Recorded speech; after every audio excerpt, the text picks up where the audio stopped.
Hello everybody and welcome back to the channel. Today's video we're doing something a little different, and I want to talk about another creator on the platform because I have massive respect for him, and recently I got even more.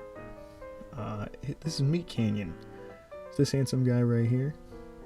If you don't know him from that, you may recognize a couple of his little funny little goofy cartoons. Three of my personal favorites being The Secret Formula, Jawbreakers, and I don't know if we can talk about that one.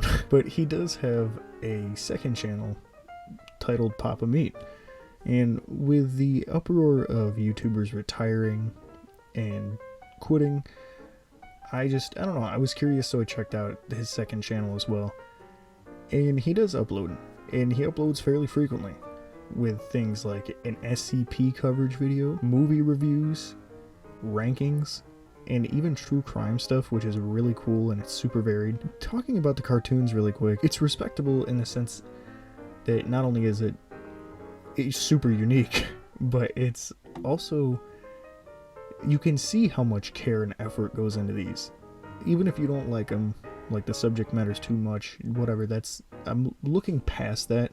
The amount of detail and care that goes into these cartoons is crazy, in a good way. But there's a video on the Papa Meat channel I want to talk about specifically, because it kind of shined a whole different light on it, and that is where he does a tier list of his cartoons. You watch this, and not only does he rank them, but he gives the deeper meaning behind a lot of them.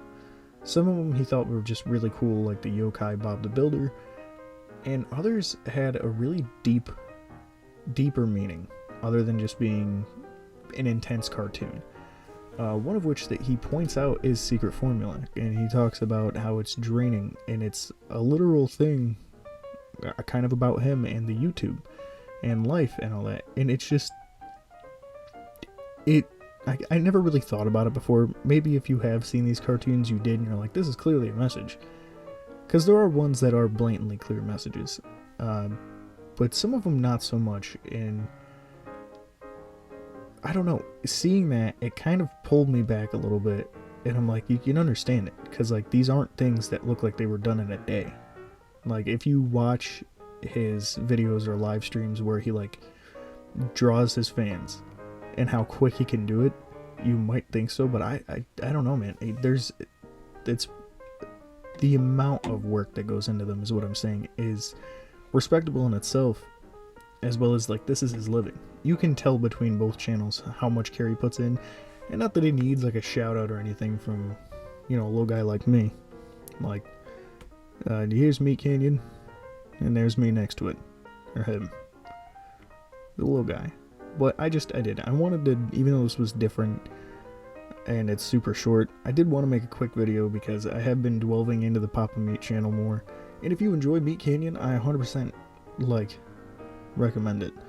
As well as he does like the Creepcast with Wendigoon, and those are pretty cool. They kind of, just from the ones I've seen, talk about creepypastas and kind of critique them a little bit.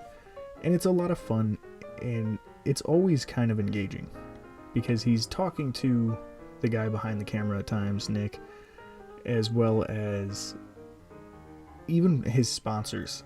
Like, the sponsorships that he does in his videos are super fun and super engaging. Like, I don't know, I really enjoy him.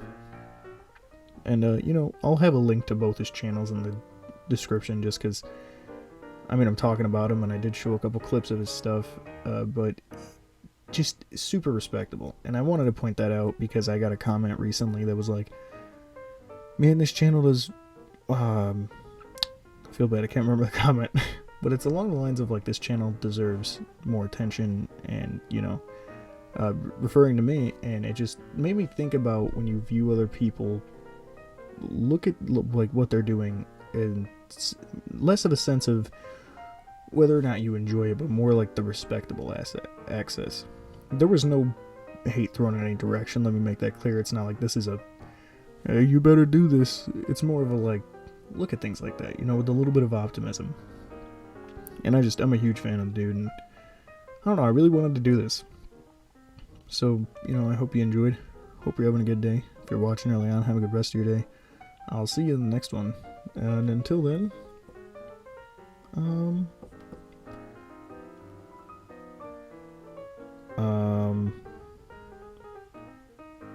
I don't know. I lost it. I had one and I totally forgot what I was going to say. See ya.